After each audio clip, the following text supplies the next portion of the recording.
आमच्यासाठी सगळे ताप सारखेच आहेत. सगळ्या तापाला पॅरासिटामॉल दिलं की कोणाचाही ताप कमी होतो.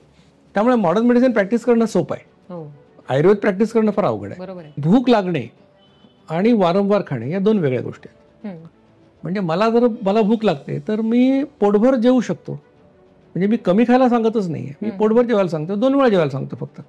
म्हणजे तुम्ही 4 पोळ्या एक पोळी 4 वेळा खाणं काय आणि 2 पोळ्या 2 वेळा खाणं काय, तुमची भूक तेवढीच आहे. प्रोटीन सप्लिमेंट खाणं आरोग्यासाठी घातक आहे. याचं कारण असं, मुळामध्ये तुम्हाला प्रोटीन किती लागतं तर सर्वसामान्य माणसाला 0.83 ग्रॅम्स पर किलोग्रॅम बॉडी वेट एवढं प्रोटीन लागतं. तुमचं वजन 70 किलो आहे तर 7 × 8 = 56 म्हणजे 60 ग्रॅम प्रोटीन लागतं. आता तुम्ही 2 अंडी खाल्ली तुम्हाला 13 ग्रॅम प्रोटीन मिळतं. तुम्ही 200 ग्रॅम गहू खाल्ला तुम्हाला 22 ग्रॅम प्रोटीन मिळतं. म्हणजे हे काही फार मोठी अशी गोष्ट नाही की जे मिळत नाही. तुम्ही सोयाबीन खाल्लं 100 ग्रॅम तुम्हाला 40 ग्रॅम प्रोटीन मिळतं. त्यामुळे अन्नातून तुम्ही ते मिळवायला हवं.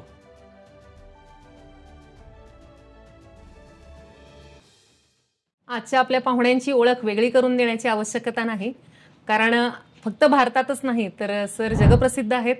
डॉक्टर जगन्नाथ दीक्षित तुम्हा सगळ्यांना परिचित आहेत. दीक्षित डाएट विषयी सगळ्यांनी नक्की ऐकलेलंच असेल, पण सरांची एक औपचारिक ओळख आज करून देते. कारण सरांचं फक्त दीक्षित डाएटच नाही तर त्याचबरोबर आणखीही खूप मोठं काम आहे. सर सध्या बीजे मेडिकल कॉलेजमध्ये कम्युनिटी मेडिसिनमध्ये प्रोफेसर आहेत. सरांचा प्रदीर्घ अनुभव आहे मेडिकल टीचर म्हणून, आणि त्यासाठी सरांना 5 राज्यस्तरीय आणि 3 राष्ट्रीय पुरस्कार मिळालेले आहेत. त्याचबरोबर 2015-2016चा MUHSचा म्हणजे महाराष्ट्र युनिव्हर्सिटी ऑफ हेल्थ सायन्सचा बेस्ट टीचर पुरस्कार सरांना मिळालेला आहे. सरांचे 20हून अधिक पुस्तकं प्रकाशित झालेले आहेत. काही पुस्तकं मेडिकल स्टुडंटसाठी आहेत, काही नर्सिंगच्या स्टुडंटसाठी आणि बरीचशी आपल्यासारख्या सामान्य लोकांसाठी आहेत, ज्यामधून आरोग्याचा प्रचार प्रसार सर सातत्यानं करत आहेत. आणि हे खूप मोठं काम आहे, कारण एखादं पुस्तक लिहिणं अवघड असतं. सरांनी 20हून जास्त पुस्तकं लिहिलेली आहेत. त्याचबरोबर सरांचे 63हून अधिक रिसर्च पेपर्स पब्लिश झालेले आहेत. वेगवेगळ्या कॉन्फरन्सेसमध्ये आणि जर्नल्समध्ये सरांनी हे प्रकाशन केलेलं आहे. सरांचा आणखी एक महत्त्वाचा गुणविशेष म्हणजे 50पेक्षा जास्त वेळा सरांनी ब्लड डोनेट केलेलं आहे. मला वाटतं सर प्रत्येक वाढदिवस ब्लड डोनेट करून साजरा करतात, आणि यावर्षी त्याच निमित्तानं पुन्हा सरांशी मी जुळवून घेण्याचा योग आला. स्थूलता आणि मधुमेह मुक्ती अभियान हे डॉक्टर जिचकारांच्या प्रेरणेतून सरांनी सुरू केलेलं आहे. फक्त भारतातच नाही तर जगभरात याच्याशी जोडलेले बरेच व्यक्ती आहेत, नागरिक आहेत, जे स्थूलता म्हणजे काय, मधुमेह म्हणजे काय हे समजावून घेतात सरांकडून, आणि त्यानुसार सरांनी सांगितलेली जीवनशैली अंगीकारतात आणि त्यातून स्थूलता कमी होते, मधुमेह कमी होतोय असा बऱ्याच वर्षांचा आपल्या सगळ्यांचा अनुभव सुद्धा आहे. मला तर खात्री आहे तुमच्या घरात सुद्धा, तुमच्या कुटुंबात कधी ना कधी तुम्ही दीक्षित डाएट करून पाहिला असेल, किंवा तुमच्या मित्रमंडळींमध्ये कोणी ना कोणी सध्या दीक्षित डाएटवर नक्की असेल, आणि त्याचे रिझल्ट सुद्धा अगदी इन्स्टंट आहेत. हे तुम्हा सगळ्यांचा अनुभव असेलच. सध्या सर ब्रँड अँबॅसिडर आहेत महाराष्ट्र गव्हर्नमेंटचे. कशासाठी तर फाईट ओबेसिटी कॅम्पेन म्हणजे स्थूलता मुक्ती अभियानासाठी सर महाराष्ट्र सरकारचे ब्रँड अँबॅसिडर आहेत, आणि हा खूप मोठा बहुमान आहे. त्यासाठी सरांचं खूप खूप अभिनंदन.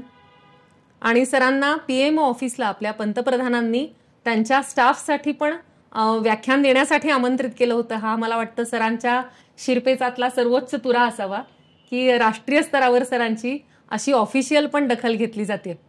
असं दोन्ही पातळ्यांवर सरांचं खूप मोठं काम चालू आहे. म्हणजे अधिकारी लेवलवर, मेडिकल स्टुडंट्समध्ये आणि त्याचबरोबर सामान्य लोकांमध्ये. त्यातला हा जो सामान्य लोकांसाठी काम करण्याचा सरांचा पैलू आहे तो मला खूप भावतो. कारण बरेचदा रिसर्च असतो किंवा काही वैद्यकीय काम असतं, ते त्यांच्या फील्ड पुरतं, त्यांच्या प्रॅक्टिस पुरतं मर्यादित राहतं.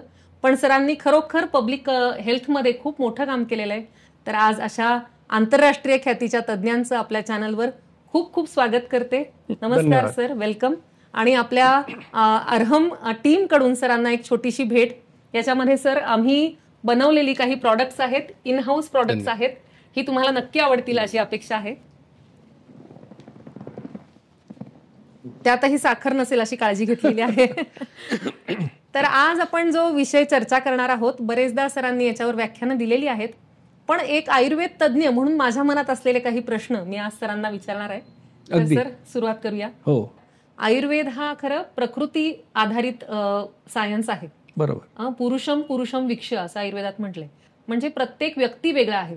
जसं तुम्ही आता उदाहरण दिलेत की 2 सख्खे भाऊ आहेत, पण एकाचं वजन वाढतं एकाचं वाढत नाही. कदाचित एकाचं ज्याचं वाढत नाही त्याची प्रकृती वात किंवा पित्ताची असेल, ज्याला आपण मेटाबॉलिक रेट म्हणतो, तो त्याचा चांगला असेल, त्यामुळे तो जास्त खातो तरी वजन वाढत नाही. आणि दुसरा आहे त्याची कफ प्रकृती असते. लोक म्हणतात ना, हवा खाल्ली तरी वजन वाढतं, असं अगदी थोडं खाल्लं तरी त्या लोकांचं वजन वाढत असतं. मग या प्रकृतीवर आधारित आपण काही डाएट विचार करायला हवा का? कारण वाताचं लक्षण आयुर्वेदात सांगितलंय की त्यांना एक वेळेस खूप खाता येत नाही, जातच नाही, त्यांना थोडं थोडं खात असतात. पित्त प्रकृतीचे लोक असतात त्यांना तीव्र भूक लागते, त्यांचं पाचन पण खूप चांगलं असतं, खाल्लं की थोड्या वेळाने पुन्हा पूर्ण जेवण करू शकतात. आणि कफ प्रकृतीचे लोक मंद अग्नी असतात, ते दिवसातनं एकदा जेवू शकतात. मग हा जो आपला दिवसातनं 2दा जेवायचा प्रकार आहे, तो प्रत्येक प्रकृतीच्या व्यक्तीला सूट होईल का? हा खूप चांगला प्रश्न तुम्ही विचारला. आणि खरं तर आयुर्वेद हे भारताचं शास्त्र आहे. आणि माझी पत्नी स्वतः MD शालक्य असल्यामुळे आमची मातृपॅथी आयुर्वेद आहे. बरं. त्याच्यामुळे आमच्या घरामध्ये पहिल्यांदी ट्रीटमेंट मुलं आईकडेच जातात आणि तीच ट्रीटमेंट घेतात. आणि मला देखील ते आवडतं, कारण आयुर्वेदामध्ये जितका व्यक्तीचा विचार केलेला आहे तेवढा आम्ही मॉडर्न मेडिसिनवाल्यांनी केलेला नाही. आमच्यासाठी सगळे ताप सारखेच आहेत. सगळ्या तापाला पॅरासिटामॉल दिलं की कोणाचाही ताप कमी होतो. त्यामुळे मॉडर्न मेडिसिन प्रॅक्टिस करणं सोपं आहे, आयुर्वेद प्रॅक्टिस करणं फार अवघड आहे. आणि त्याच्यामुळे जे आयुर्वेदाचे लोक प्रामाणिकपणे आपल्या पॅथीशी एकनिष्ठ राहून प्रॅक्टिस करतात त्यांच्याविषयी मला अतिशय आदर आहे. दुर्दैवाने असे लोक तुम्हालाही माहिती आहे ही संख्या कमी आहे, पण जे काही आहेत ते अतिशय चांगलं काम करतात. आता आयुर्वेदामध्येच असं म्हटलेलं आहे की द्वौ काल भुंजित, ह्याचा मी वापर माझ्या सगळ्या व्याख्यानात करत असतो की 2 वेळा जेवा असं सांगितलेलं आहे.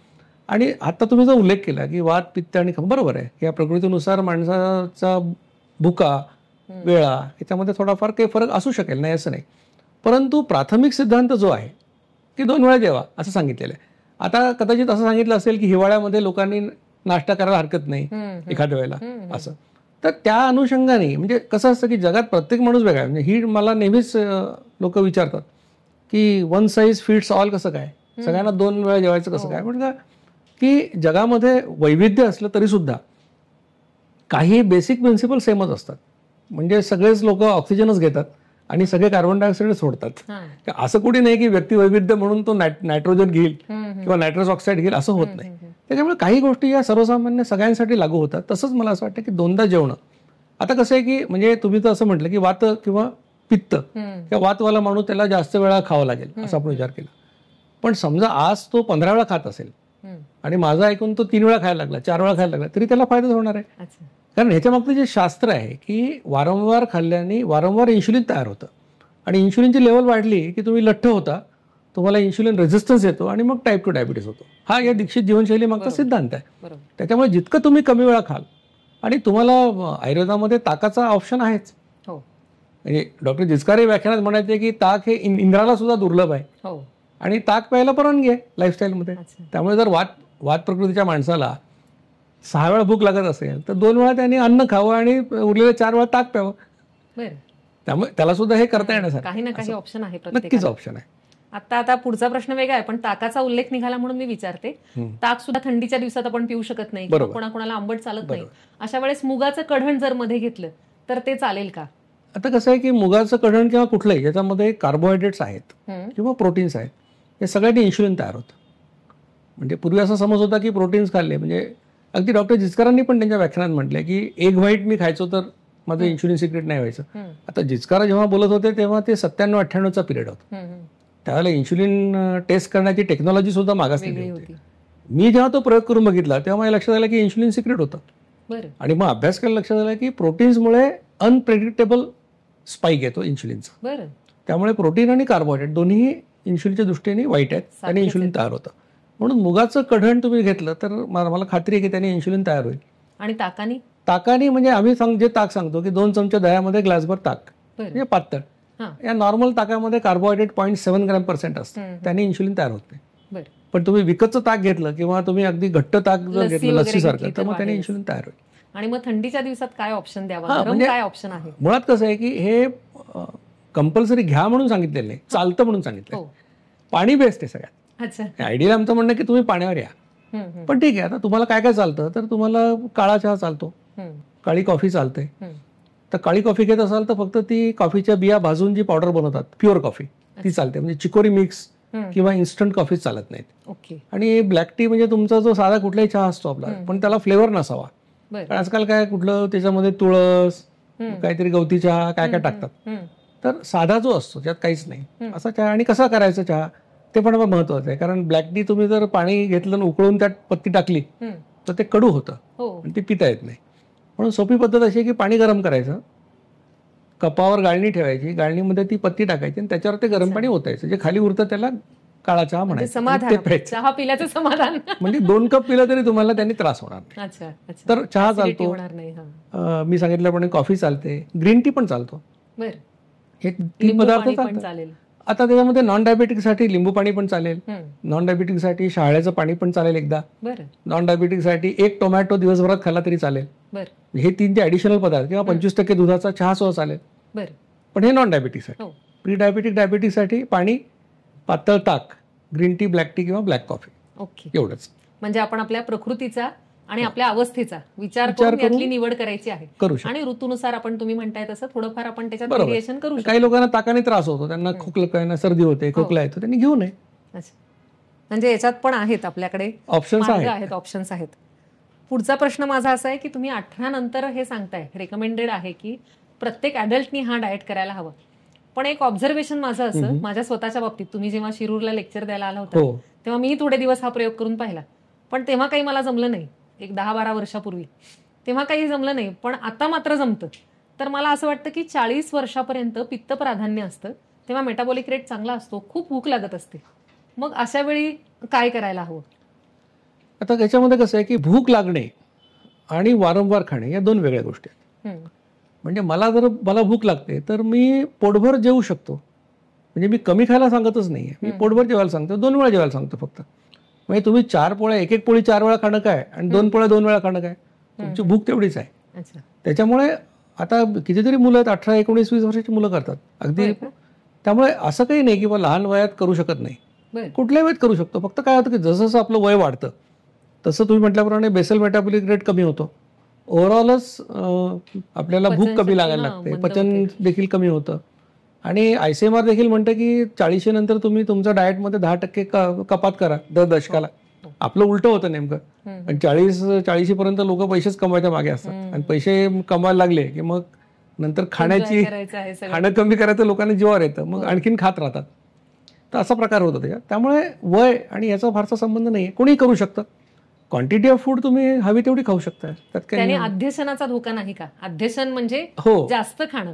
तर व्यासना अशी एक जैन कन्सेप्ट आहे की 2 वेळा जेवणं, पण त्याच्यात बरेचदा असं होतं की पुन्हा खायचं नाहीये का, मग सगळं आत्ताच खाऊन घेऊ, आणि त्याला अध्यसन म्हणतात. त्यामुळे सुद्धा काही विकार निर्माण होतात. म्हणजे अध्यसन तुम्ही जे मला म्हणाला ते मला जे काही माहिती आहे, म्हणजे त्याच्यानुसार आता समजा मी काहीतरी खाल्लं, एक 20 मिनिटं मी जेवलो आणि नंतर एक 25 मिनिटं थांबलो.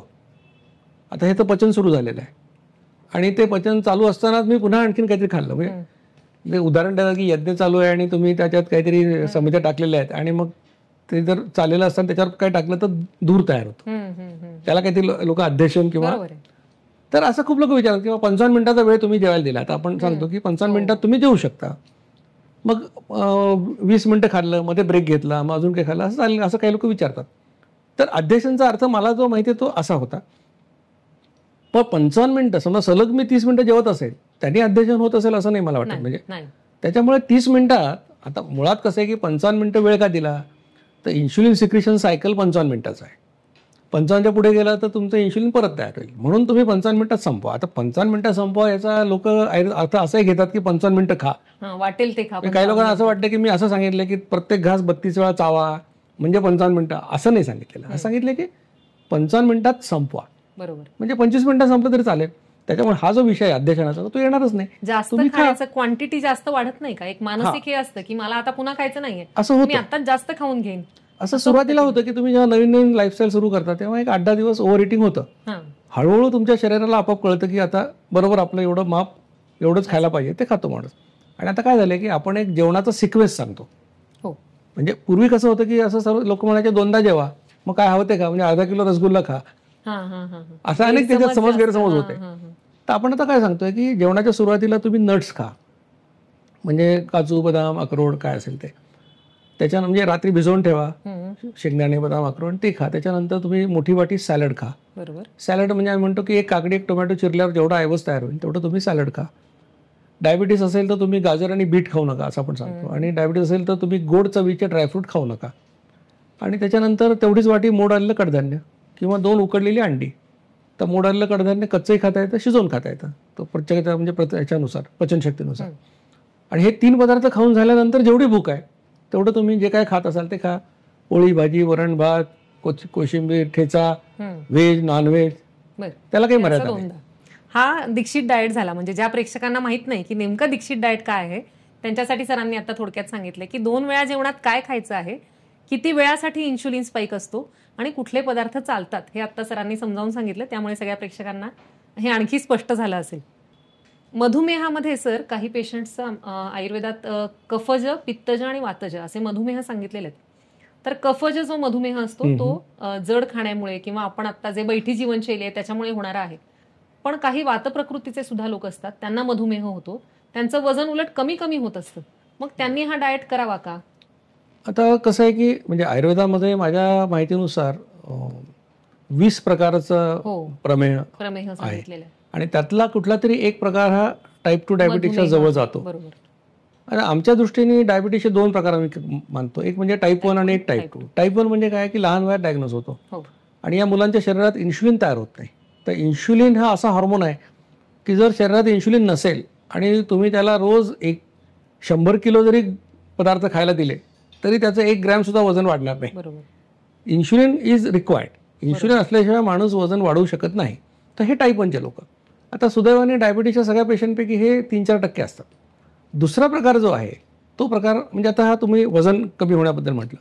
दुसरा प्रकार जो आहे तो म्हणजे इन्शुलिन खूप सिक्रेट होऊन त्यांचं वजन वाढलं आहे. कारण इन्शुलिनचं काम काय आहे की डायजेशन नंतर जे एंड प्रोडक्ट्स रक्तामध्ये येतात, ग्लुकोज आहे, फॅटी ॲसिड आहे, अमायनो ॲसिड आहे, त्याचा वापर करायचं इन्शुलिनचं काम आहे. आणि शरीराला कसं असतं की 2000 कॅलरीज ऊर्जा लागते आपल्याला सरासरी.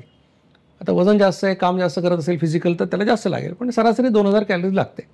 आणि 2 इंधनं आपल्याकडे जाळण्यासाठी आहेत. एक आहे ग्लुकोज. तो 1 ग्रॅम ग्लुकोज जाळलं तर 4 कॅलरी ऊर्जा मिळते. आणि दुसरं फॅटी ॲसिड किंवा चरबी, 1 ग्रॅम फॅटी ॲसिड जाळलं तर 9 कॅलरी ऊर्जा मिळते.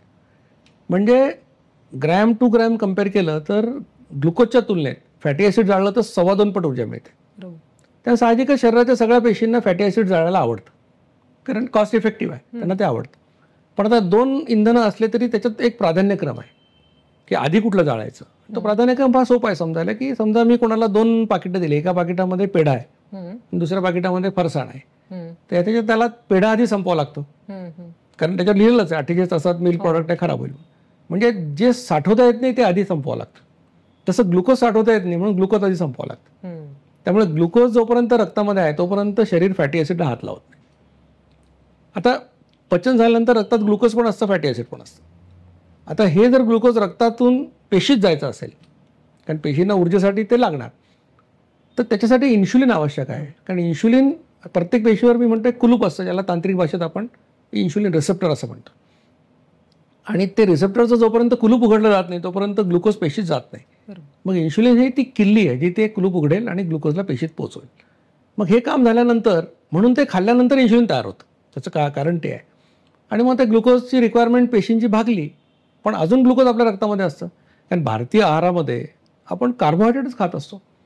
पोळी, भाकरी, भात, इडली, वडा, डोसा, साखर, गूळ, गोड पदार्थ, फळं, म्हणजे आपण 80% कार्बोहायड्रेट खातो. आणि आयसीएमआर म्हणतं की 50-55% खायला पाहिजे. आता एवढं ग्लुकोज तुमच्या म्हणजे पचन झाल्यानंतर ग्लुकोजचा महापूर येतो आणि पेशींची गरज भागली, अजून ग्लुकोज शिल्लक आहे, मग इन्शुलिन त्याला ग्लायकोजनमध्ये कन्व्हर्ट करतं आणि ग्लायकोजन तुमच्या लिव्हरमध्ये 100 ग्रॅम साठवून ठेवतं. त्याचा उपयोग असा असतो की तुम्ही उपाशी राहिला, खायला नाही मिळालं तर शरीर 100 ग्रॅम ग्लायकोजन काढून तुम्हाला 400 कॅलरी देऊ शकतं. आणि ही 2 कामं झाल्यानंतर जर अजून ग्लुकोज असेल तर इन्शुलिन त्या एक्स्ट्रा ग्लुकोजचं कन्व्हर्शन फॅटी ॲसिडमध्ये करतं आणि त्याला चरबीच्या रूपात साठवतं. म्हणजे खूप लोकांना असं वाटत असतं की मी तेल खात नाही, तूप खात नाही, लोणी खात नाही, पण मी लठ्ठ कसा? तर लठ्ठ होण्यासाठी तेल तूप खाण्याची गरज नाही. ते काम तुम्ही पोळी भाकरी खाऊन करू शकता. कारण त्यातल्या गव्हामधल्या आणि बाजरीमधल्या ग्लुकोजचं रूपांतर चरबीत केलेलं आहे आणि ते करणारा कोण आहे तर इन्शुलिन आहे. म्हणजे इन्शुलिनमुळे आपण लठ्ठ होतो आणि त्याच्यामुळे पुढे रेझिस्टन्स आणि मग टाईप 2 डायबिटीस या गोष्टी सगळ्या होतात. म्हणजे आता रेझिस्टन्स कसा येतो तर याच्यासाठी आपल्याला माणसाच्या इतिहासात जावं लागेल की माणूस जेव्हा पृथ्वीवर आला तेव्हा आपण जंगलात राहायचो आणि किती वर्ष जंगलात राहिलो तर आपण 6 लाख वर्ष जंगलात काढले. खूप मोठा पिरियड आहे. आणि गेली 10,000 वर्ष आपण जंगलाच्या बाहेर आहेत. बरोबर. म्हणजे आपलं जे काही शहरी जीवन आहे हे 10,000 वर्षाचं आहे आणि जंगलातलं जीवन आपलं 6 लाख वर्षाचं. मग आमच्यावर संस्कार कुठले आहेत? जंगली प्राण्याचे. मग जंगलात राहायचे. आता या 10,000 वर्षापैकी शहरी भाग आपलं जीवन, त्यातले 6,000 वर्ष आम्हाला शेती करता येते. म्हणजे आम्ही जंगलात राहायचो तेव्हा पोळी भाकरी भात इडलीचा काही प्रश्नच नव्हता. मग आपण काय करायचो? जसं दुसरे प्राणी करतात तेच करत होतो. प्राण्याला मारून खायचं. आता प्राण्याला मारून खायचं असेल तर त्याच्या मागे पळावं लागेल. तो काही 8:30 वाजता येत नाही तुमच्याकडे, बॉस तुम्हाला टाइम हो गया ब्रेकफास्ट का. निसर्ग एवढा दयाळू नाही आहे, क्रूर आहे. मग तुम्हाला पळायला लागेल. नुसतं पळून चालत नाही, त्याच्यापेक्षा जोरात पळायला लागेल. बरं एवढं करून त्याला मारलं तर नशीब चांगलं पाहिजे. मागून वाघ सिंह आला तर ते सोडून पळावं लागेल. मग अशी जर तुमची खाण्यापिण्याची अवस्था असेल काय तुमच्या आयुष्यामध्ये बेड टी, ब्रेकफास्ट, ब्रंच आणि ते ऑफिसमध्ये वेंडिंग मशीनमधला चहा, कॉफी, मसाला पान, आईस्क्रीम हे शक्य आहे का? हे नव्हतं शक्य. खायला मिळणंच अप्रूपाची गोष्ट होती. म्हणजे आज मिळालं तर पुढचं मिळायला महिना लागायचा, कधी 15 दिवस लागायचे, कधी 3 आठवडे लागायचे, कधी मिळायचं नाही, लोक मरायचे. बरोबर. ही वास्तविकता होती आयुष्याची. की म्हणून आपलं सायकल असं होतं फिजिओलॉजिकल की फिस्टिंग अँड फास्टिंग. म्हणजे जेव्हा मिळेल तेव्हा कोणी डिस्टर्ब करणार नाही तोपर्यंत खाऊन घ्या. 2,000 कॅलरीज तुम्हाला लागतात ना, 5,000 कॅलरीज खा. मग इन्सुलिन काय करेल? जास्तीच्या कॅलरीचं रूपांतर फॅटमध्ये करेल आणि चरबीचे रूपात साठवेल. आणि मग उरलेले 15 दिवस खायला मिळत नाही तेव्हा ते काढून त्याला जाळेल. म्हणून जंगलातल्या माणसाला कधी पोट नाही सुटलं. बरोबर. तर ही आपली सायकल होती. त्यामुळे आपलं पेशी आणि आपलं शरीर हे उपाशी राहण्यासाठी निर्माण झालेलं आहे, भरपूर खाण्यासाठी निर्माण झालेलं नाही. बरोबर आहे. त्यामुळे जगात जेवढे लोक उपाशी राहून मरतात त्याच्या शेकडोपट जास्त लोक जास्त खाऊन किंवा चुकीचं खाऊन मरतात. लंघन ही जी आयुर्वेदातली कन्सेप्ट आहे ती ते खूप म्हणजे जर तुमच्या पेशी उपाशी राहण्यासाठी निर्माण झालेल्या असतील तर त्यांच्या दृष्टीने इन्शुलिन हा पाहुणा आहे. बरोबर. कारण तो खाल्ल्यावर येतो आणि खाणंच होतं केव्हा 3 आठवड्यांनी 4 आठवड्यांनी खाणं होतं. आता जर तुम्ही असा विचार केला की तुमच्या घरी पाहुणा आला 2 दिवसाकरता, तुम्हाला आनंद होतो, त्याला काहीतरी खाऊ पिऊ घालाल, पिक्चर दाखवाल आणि हा पठ्ठ्या 2 महिने राहिला तुमच्याकडे तर काय होईल? दुर्लक्ष कराल. तुम्हाला त्याचा राग येईल खरं तर. पण आता आपण म्हणतो अतिथी देवो भव, देवाचा अवतार आहे, ह्याला काय आता काय म्हणता येत नाही. पुढच्या वेळेला फोन करायचं आपण म्हणतो येऊ नको, मीच गावाला जाणार आहे. हा आपला रेझिस्टन्स आहे पाहुण्याला. मग आता तुमची जीवनशैली बघा की सकाळी उठल्यापासून झोपेपर्यंत लोक खात असतात. का खातात त्याचं काही त्यांना ताळतंत्र नाही. कोणाला म्हटलं का खातो, तो म्हणतो मी एकटाच होतो म्हणून खाल्लं. कोण म्हणतं मला सगळ्यांनी आग्रह केला म्हणून खाल्लं. कोण म्हणतं मी दुःखात होतो म्हणून खाल्लं. कोण म्हणतो आनंदात होतो म्हणून खाल्लं. कोण म्हणतो आग्रह केला म्हणून खाल्लं. कोणी म्हणतं मला कोणी विचारलंच नाही म्हणून रागारागात खाल्लं. सध्या सर म्हटले तसं खाण्याचं प्रमाण खरंच वाढलंय. इमोशनल इटिंग आपण ज्याला म्हणतो की जाता येता खात राहणं आणि त्याला जाहिराती आणखी प्रमोट करतायत. ग्राहक बनल्यामुळे प्रत्येकाला सारखं खाण्यासाठी उद्युक्त करणारी संस्कृती आहे.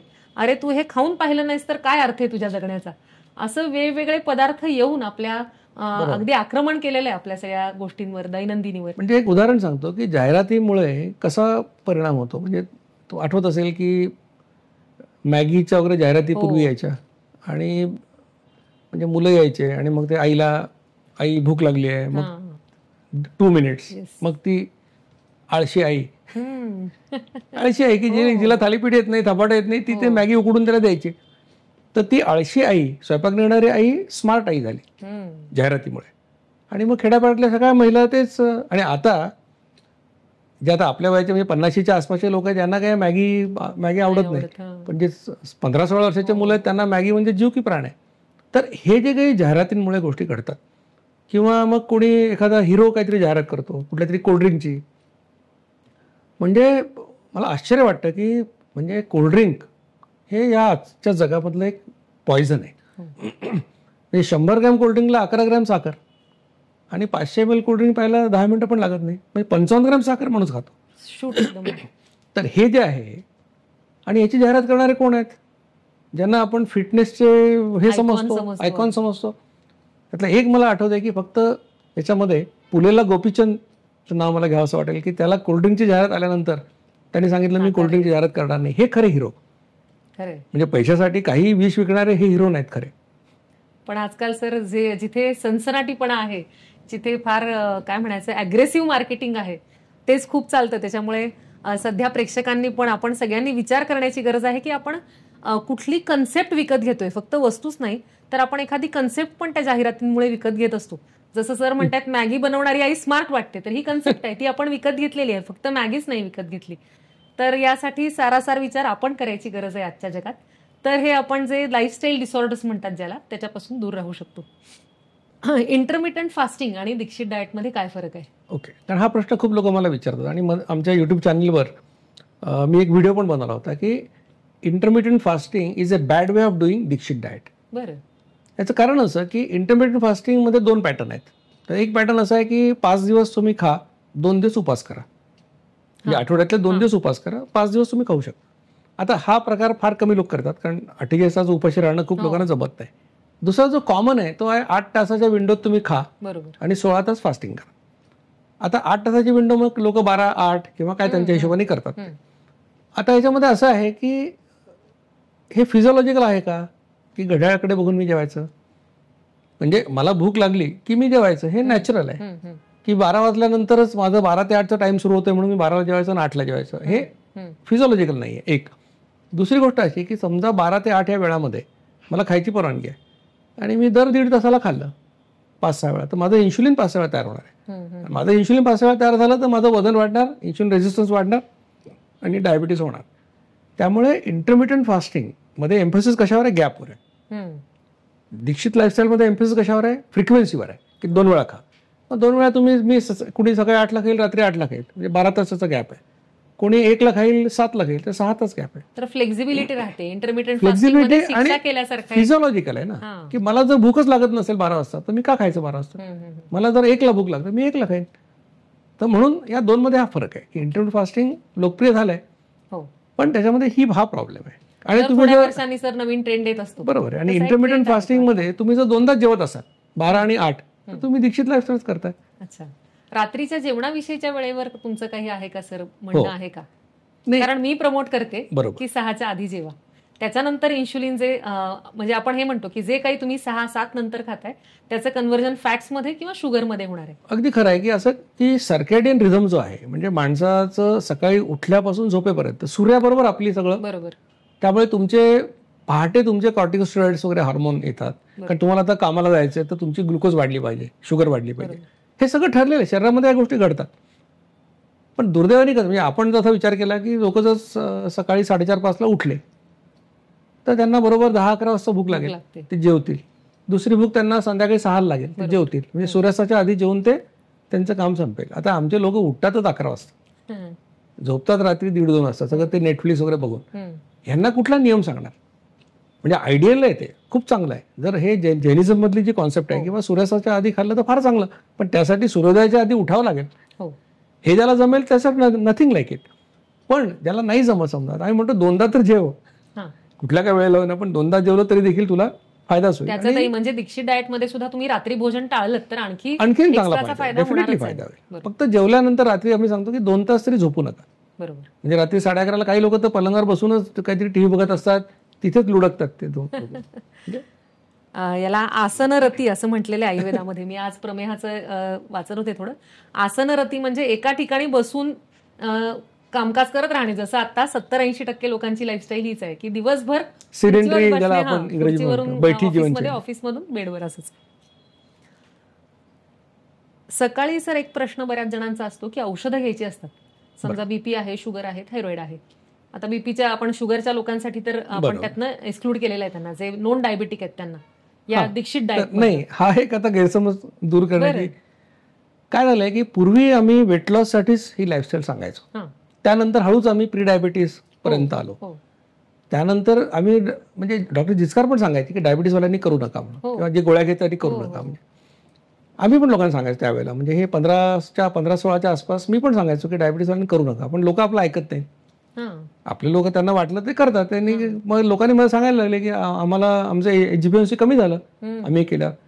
लॉजिकली बरोबर होतं की हे केल्यानंतर HbA1c कमी व्हायला पाहिजे. मग आम्ही त्याच्यावर अभ्यास केला. मग सुरुवातीला एक पेपर पब्लिश झाला प्री डायबेटिक लोकांवर, आणि 45 लोकांचा अभ्यास केला आणि सगळे 3 महिन्यात नॉन डायबेटिक झाले. त्याच्यानंतर मग आमचं थोडंसं हिंमत वाढली आणखी. मग आम्ही डायबिटीस जे नुसतं मेटफॉर्मिन घेत होते त्यांचा अभ्यास केला. आणि आता डायबिटीस रेमिशन किंवा डायबिटीस रिव्हर्सल हा याचा मुख्य परिणाम आहे. वेट लॉस साईड इफेक्ट आहे. त्यामुळे पुण्यामध्ये माझं जंगली महाराज रोडला सेंटर आहे, इथे 3000 लोक डायबिटीस रेमिशनसाठी रजिस्टर झालेत आणि आजच्या घडीला 310 लोक विदाऊट मेडिसिन आहेत. म्हणजे डायबिटीज रेमिशनचा माझ्या मते जगातला हा सगळ्यात मोठा प्रोजेक्ट आहे. जगात ज्यांनी कुणी डायरेक्ट ट्रायल वगैरे मध्ये केले ते 280 वगैरे असं त्यांनी आकडा सांगितलाय. आमचा विचार आहे की ऑगस्ट 25 पर्यंत किमान 600 लोकांना आम्ही विदाऊट मेडिसिन आलेले असतील आणि त्याचं पुस्तक मोठं मी प्रकाशित करणार आहे. खूप छान. त्यामुळे डायबिटीज वाल्यांनी सुद्धा हे करायला पाहिजे. डायबिटीज होऊ नये म्हणूनही करायला पाहिजे आणि डायबिटीज झाला असेल तरी गोळ्या बंद करण्यासाठी हे करणं आवश्यक आहे.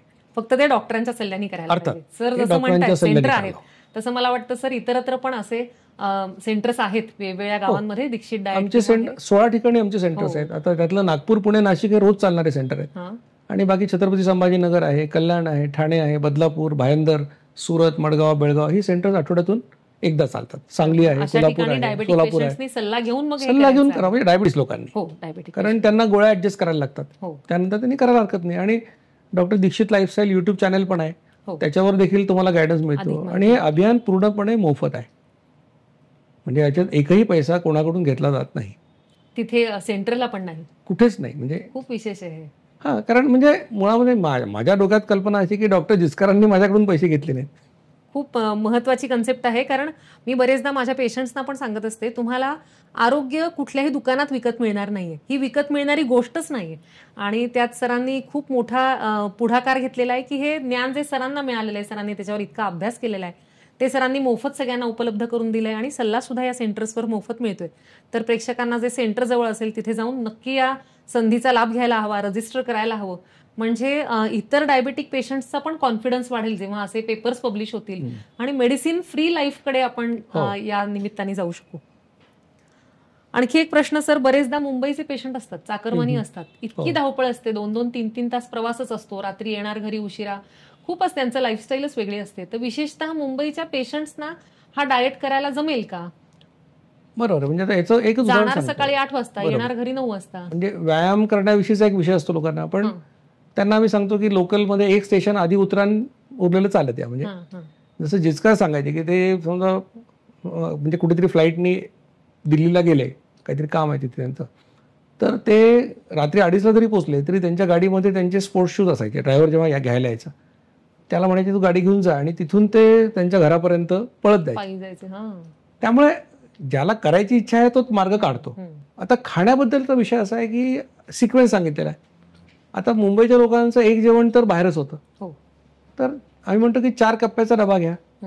एका कप्प्यामध्ये तुम्ही ते नट्स आणि सॅलड ठेवा, दुसऱ्या स्प्राउट ठेवा, तिसऱ्यात तुम्ही पोळी भाजी ठेवा. म्हणजे अशक्य नाही. आणि समजा तुम्हाला अगदीच स्वयंपाकच तयार झाला नाही, काही लोकांचा हाही प्रॉब्लेम असतो की 6ला निघायचा तर स्वयंपाक तयार नाही. पण आता हे तर 3 गोष्टी पहिल्या हे आळशाचंच खाणं आहे. भिजवून ठेवलेले बदाम अक्रोड काही लागत नाही, एक काकडी टोमॅटो घेऊन जायला काही लागत नाही, आणि स्प्राउट एकदा करून ठेवले की 3 दिवस चालतात. तर हे 3 पदार्थ तुमच्याकडे आहेत. मग तुम्हाला तिथे पावडा जरी मिळाला तरी खा ना, डझंट मॅटर. हे 3 गोष्टी खाणं महत्वाचं आहे. त्याच्यानंतर जे खायचं ते खा. त्यामुळे असं कोणी नाही की त्याला करताच येणार नाही. फक्त जिद्दीपणा हवा, इच्छा पाहिजे करायची. मी पेशंट्सना म्हणत असते की हट्टीपणा हवा या गोष्टींसाठी. रिव्हर्सल हवा असेल तर हट्ट हवा की मी हे करून दाखवीनच. वजन म्हणा, शुगर म्हणा, या सगळ्या गोष्टींसाठी त्या पेशंटची जिद्द हवी. डॉक्टर स्पून फिडिंग नाही करू शकत, सल्ला देऊ शकतात, शेवटी करायचं पेशंटलाच असतं. नाही, डॉक्टरांनी निदान एवढं सांगणं आवश्यक आहे की लाईफस्टाईल डिसऑर्डरचं उत्तर लाईफस्टाईल मॉडिफिकेशन, इम्प्रुव्हमेंट हेच असू शकतं. कुठलंही औषध, मॉडर्न मेडिसिनचंही नाही, आयुर्वेदाचंही नाही, होमिओपॅथीचं नाही, कुठल्याच औषधाची डायबिटीज रेमिशनसाठी आवश्यकता नाही टाईप 2 डायबिटीस. हे खूप महत्वाचं धाडसी विधान आहे सरांचं. नाही, धाडसी म्हणजे हे वास्तव आहे. कारण कुठल्याच लाईफस्टाईल तुमची बिघडलेली असेल तर तुम्ही आता सध्या डायबिटीसच्या पेशंटची हिस्ट्री काय, स्टोरी काय सगळ्यांची, की त्याला सुरुवात केली मेटफॉर्मिननी 500 मिलीग्राम, नंतर वर्षभराने 1000 केलं, 2 वर्षांनी ग्लिमिप्रेट टाकलं, 5 वर्षांनी अजून पायग्लेटाझोन टाकलं, 20 वर्षांनी इन्शुलिन दिलं, तरी देखील काय रेटिनोपॅथी, डायलिसिस हेच आहे ना. मग एवढे बुद्धिमान डायबिटॉलॉजिस्ट आम्हाला ट्रीटमेंट देतात, मग आमचे पेशंट बरे का होत नाहीत, औषधं बंद का होत नाहीत, कमी का होत नाहीत? कारण दिशाच चुकलेली आहे.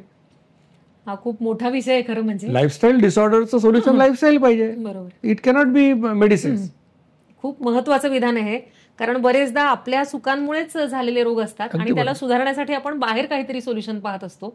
ते खरं बाहेर नसून आपल्या आतच आहे. आणि लोकांना पण म्हणजे यात डॉक्टरांची चूक आहे असं नाही, लोकांना शॉर्टकट पाहिजे. बरोबर. लोकांना वाटतं एक गोळी खाल्ली, आता एक गोळी म्हणजे 500 मिलीग्राम मेटफॉर्मिन जर रोज एखादा माणूस खात असेल तर तो म्हणजे सकाळ संध्याकाळ तो वर्षाला 365 ग्रॅम खातो.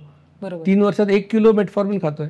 आणि 1 किलो मेटफॉर्मिन दाखवलं तुम्हाला, त्या केमिकलचा काहीतरी परिणाम होत असेल.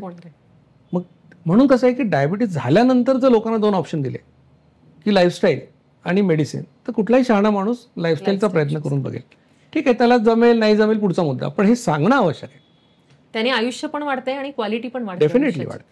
आता एक आणखी प्रश्न, जे फिटनेस फ्रीक लोक आहेत सर, जिम करतायत, बरेच जण आहेत माझ्या आजूबाजूला, मॅरेथॉन्स करतायत, जिम करतायत, त्यांना प्रोटीन्सचं एक खूप हे चढलेलं असतं, अगदी भूत चढलेलं असतं डोक्यावर. दिवसभर मोजून प्रोटीन्स घेत राहणं, प्रोटीन शेक्स घेणं आणि दिवसभर खात राहणं, हे ते एक त्यांच्या डोक्यात बसलेलं असतं फिट समीकरण. कॅलरीज मोजून घेणं, तेवढ्या कॅलरीज तितक्या वेळा घेणं.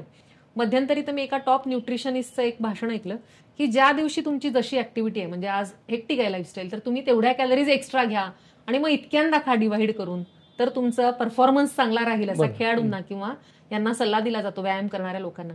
तर त्यांच्यासाठी आपण काय सांगूया? आता कसं आहे की हे अभियान जे आम्ही सुरू केलं, स्थूलत्व आणि मधुमेहमुक्त विश्व अभियान, ह्याच्यामध्ये काय की जनरली लोक कोण येतात, 40च्या पुढचे लोक जनरली येतात, सर्वसामान्य घरातले लोक येतात.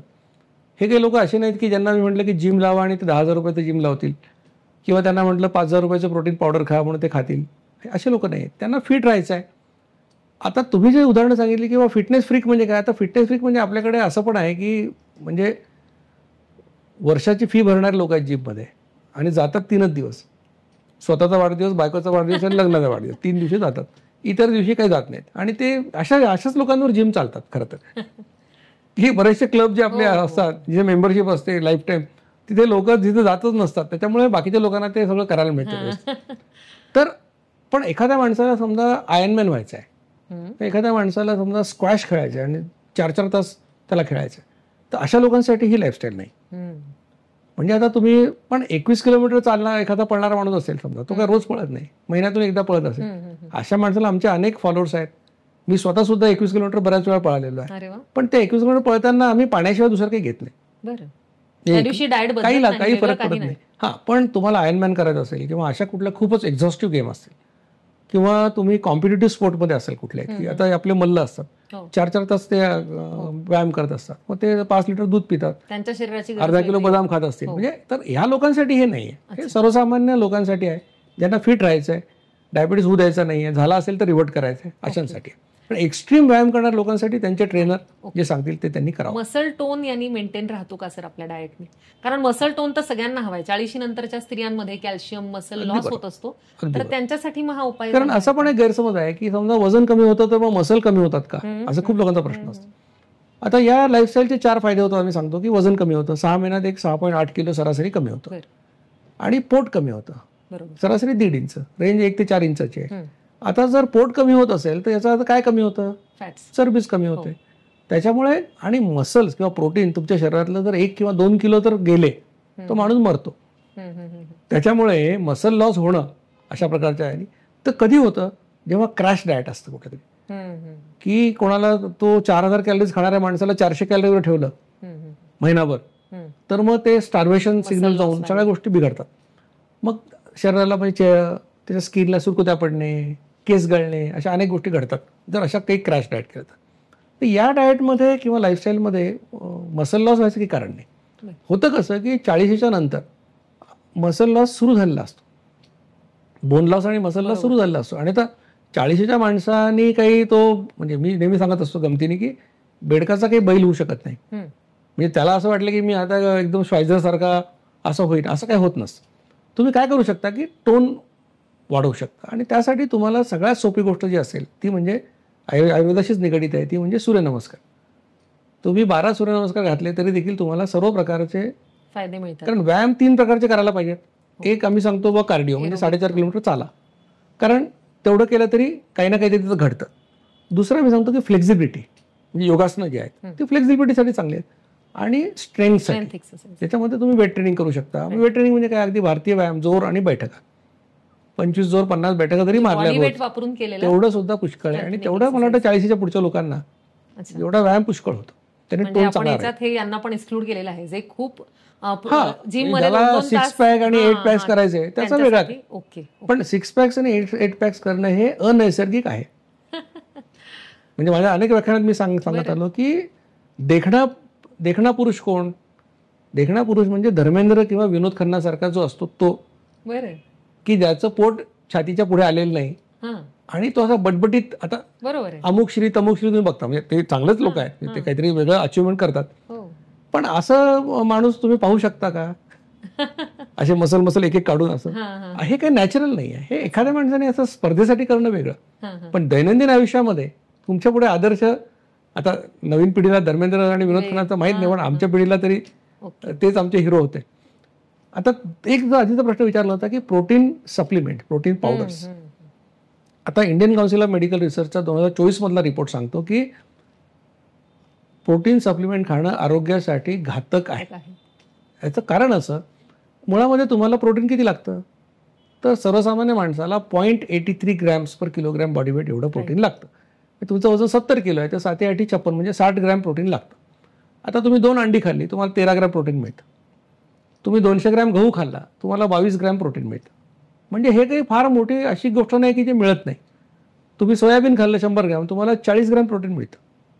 त्यामुळे अन्नातून तुम्ही ते मिळवायला हवं, कुठल्याही कंपनीच्या प्रॉडक्टमधून तुम्ही मिळवू नका. याचं दुसरं कारण असं आहे की त्या प्रोटीन पावडरमध्ये काय टाकलेलं आहे हे तुम्हाला माहीत नाही. ॲनाबॉलिक स्टेरॉइड आहे का, अजून कुठलं औषध आहे का, आपल्याला माहीत नाही. त्याच्यामुळे अशा भानगडीत न पडता तुम्ही अन्नातून ते मिळवायचा प्रयत्न करावा. शक्य तितकं प्रोसेस्ड फूड पासून लांब राहावं. जे अल्ट्रा प्रोसेस्ड फूड्स आहेत त्याच्यामध्ये काही ना काही दुष्परिणाम होणार आहे आणि ते बॉडीला डायजेस्ट करायला अवघड जाणार आहे. आणि म्हणून त्याचं लेबल वाचावं. हो, म्हणजे लेबलवर सुद्धा माहिती नसते सर, बरेचदा खरी माहिती दिली जात नाही. नाही, गंमत सांगतो की डायबिटीससाठी दिलं जाणारं जे प्रोटीन पावडर्स आहेत बऱ्याचशा, तुम्ही बघा त्याच्यात 60 ग्रॅम साखर आहे आणि तरी ते आंधळेपणाने घेतलं जातंय, प्रिस्क्राईबही केलं जातं, घेतलंही जातं आणि लोक वाचतच नाहीत लेबलमध्ये काय लिहिलंय. म्हणून कुठला शॉर्टकट नाहीये आरोग्यामध्ये कुठला शॉर्टकट नाहीये. ते स्वतःलाच करावं लागतं, स्वतःलाच कमवावं लागतं आणि स्वतःला टिकवावं लागतं. याला पेशन्स पाहिजे आणि निग्रह पाहिजे, इच्छा पाहिजे. मी तुम्हाला एक शेवटचा प्रश्न विचारते आता की तुम्ही साखर कधीपासून बंद केली आणि त्याचे तुम्हाला काय फायदे झालेत? सगळ्यांनी साखर बंद करावी का असं तुम्हाला वाटतंय का? आता मुळामध्ये खूप लोक असं विचारत असतात की बाबा आम्ही साखर नाही खाल्ली तर मग आमचे शुगर कमी होईल का, मग हायपोग्लायसेमिया होईल का. तर एक गोष्ट लक्षात ठेवा की साखरेचा एक कण सुद्धा न खाता तुम्ही 100 वर्ष निरोगी आयुष्य जगू शकता. साखर ही माणसाला आवश्यक नाही, कारण साखरेत काय ग्लुकोज आहे समजा. तर तुम्ही गहू खाल्ला, ज्वारी खाल्ली, बाजरी खाल्ली, सगळ्यातून शेवटी ग्लुकोजच तयार होतं. कार्बोहायड्रेटचं रूपांतर ग्लुकोजमध्ये होतं. त्याच्यामुळे तुम्हाला तुमच्या रक्तातली ग्लुकोज मेंटेन करण्यासाठी काय वरून साखर खायची आवश्यकता नाहीये. पण नॉन डायबेटिक असाल, जसं मी नॉन डायबेटिक आहे, तर मी गोड खायला हरकत नाही, खाऊ शकतो, खातो. मी काय साखर पूर्ण बंद नाही केली. पण केव्हा खायचं की जेवणाच्या सुरुवातीला खायचं. गोड पदार्थ खायचा असेल नॉन डायबेटिक माणसाला जेवणाच्या सुरुवातीला खायचा आणि अतिरेक टाळायचा. म्हणजे तुम्ही जर एकदम पुरणपोळी खायला बसलात आणि 4-4 पुरणपोळ्या खाल्ल्या किंवा आंब्याचा रस तर अर्धा लिटर आंब्याचा रस खाल्ला, ते काय आरोग्यासाठी चांगलं नाहीये. म्हणजे जेवढी साखर कमी खाल तेवढं आरोग्यासाठी चांगलं आहे. अति सर्वत्र वर्जित. म्हणून थोडी साखर खायला तुम्हाला हरकत नाहीये जर नॉन डायबेटिक असाल तर. डायबेटिक असाल तर मुळीच खाऊ नका. आणि साखर म्हणजे साखर, गूळ, मध, शुगर फ्री सगळंच त्यात आलं. शुगर फ्री हे सांगणं महत्त्वाचं आहे. आजकाल शुगर फ्रीची रिप्लेसमेंट खूपदा केली जाते आणि मग आम्ही निर्धास्त शुगर फ्री. म्हणजे मी लोकांना त्याच्यामध्ये खीर बनवताना अर्धी मूठ गोळ्या टाकलेलं बघितलंय. हो टाकतो, कारण ती किक येण्यासाठी तेवढं गोड व्हावं लागतं. खूप छान. पुन्हा एकदा रिवाईज करते आजचे सरांचे पॉइंट्स जे आहेत ते. आपण प्रकृतीनुसार पाहिलं की प्रत्येक प्रकृतीचा व्यक्ती हा करू शकतो. त्यात थोडेफार मॉडिफिकेशन्स आपण ऋतूनुसार, वयानुसार, तुमच्या जीवनशैलीनुसार सुद्धा तुम्ही करू शकता. एखाद दिवशी तुम्हाला खूप धावपळ आहे तसं सरांनी सांगितलं, तर तसं मध्ये तुम्ही ज्यामुळे इन्शुलिन सिक्रिएट होणार नाही असा काही आहार घेऊ शकता. जेवणाच्या वेळेविषयी पण सरांनी सांगितलं की 2दा जेवा आणि रात्री भोजन टाळलं तर त्याचा आणखी फायदा होईल. दोन्ही गोष्टींसाठी, स्थूलता आणि मधुमेह या दोन्ही गोष्टींसाठी त्याचा फायदा होईल. इंटरमिटंट फास्टिंग आणि दीक्षित डाएटमधला फरक सरांनी खूप छान समजावून सांगितला. तो मलाही माहीत नव्हता. आज सरांमुळे मला ही नवीन गोष्ट कळली आणि तुम्हालाही कळलीच असेल. औषधांविषयी सरांनी सांगितलं की आपल्याला मेडिसिन फ्री लाईफ हे उद्दिष्ट असलं पाहिजे. बरेचदा आत्ता आपली जी लाईफस्टाईल आहे ती आजार झाल्यानंतर त्याचं शमन करणारी, म्हणजे रोगप्रशमन ज्याला म्हणतात त्याला ओरिएंटेशन तशी झालेली आहे लाईफस्टाईल. आणि आयुर्वेद किंवा कुठलंही जे बेसिक लॉजिक आहे ते आहे स्वस्थ राहणं, स्वस्थस्य स्वास्थ्य रक्षणं. आणि हा पहिला उद्देश असला पाहिजे प्रत्येक व्यक्तीचा, प्रत्येक डॉक्टरचा सुद्धा, की कोणी आजारी पडूच नये आणि पडलाच तर मग त्याला काही स्पेशल मदत लागली तर ती देणं हे डॉक्टरचं कर्तव्य आहे. आणि असं स्वास्थ्याचं रक्षण करण्यासाठी सरांनी आज खूप मोलाचा सल्ला दिला आहे. मला वाटतं माझ्या तर खूप शंकांचं निरसन झालंच आणि प्रेक्षकांच्याही बऱ्याच शंकांचं निरसन झालं असेल. प्रेक्षकांच्या याविषयी काही कमेंट्स असतील, याविषयी काही प्रश्न असतील, स्पेसिफिक असतील तर ते नक्की कळवा. आपण सरांना ते प्रश्न पाठवूया आणि पुन्हा शक्य झालं तर सरांना एकदा एखाद्या एपिसोडवर बोलूया आणि सगळ्या शंकांचं निरसन करूया. कारण आपला अर्हम आयुर्वेदचा परिवार आता जवळजवळ 4 ते 4.5 लाख लोकांचा आहे. त्यातलं किमान 10% लोकांनी जरी हे चॅलेंज ऍक्सेप्ट केलं दीक्षित डाएटचं आणि त्यानुसार जर जीवनशैलीत बदल केले तर होणारा फरक खूप मोठा आहे. त्यामुळे मी सगळ्यांना आवाहन करते की हा भाग समजून घ्या, त्याच्यावर अभ्यास करा. कारण आपलं आरोग्य आहे, आपलं शरीर आहे, त्याच्याविषयी आपण बारकाईने विचार करायला हवा आणि शक्य असेल तेवढे यातनं गोष्टी घेऊन त्या फॉलो करा. त्याचे रिझल्ट सुद्धा आम्हाला नक्की कळवा. नुसते प्रश्नच नाही तर तुमच्या रिझल्टची सुद्धा आम्ही वाट पाहत असतो. तुम्ही कधी दीक्षित डाएट केला असेल, त्याचे तुम्हाला काय रिझल्ट मिळालेत तर तेही कळवायला विसरू नका. मला वाटतं आपण थांबूया सर. खूप मनपूर्वक धन्यवाद. तुमचा इतका मौल्यवान वेळ दिला त्याबद्दल खूप खूप धन्यवाद. आपले पण आभार आणि आपल्या युट्यूब चॅनेलला माझ्या हार्दिक शुभेच्छा. आणखी हे 10 लाखापर्यंत जावं लवकरात लवकर. थँक्यू. तुमचा आशीर्वाद असू. धन्यवाद.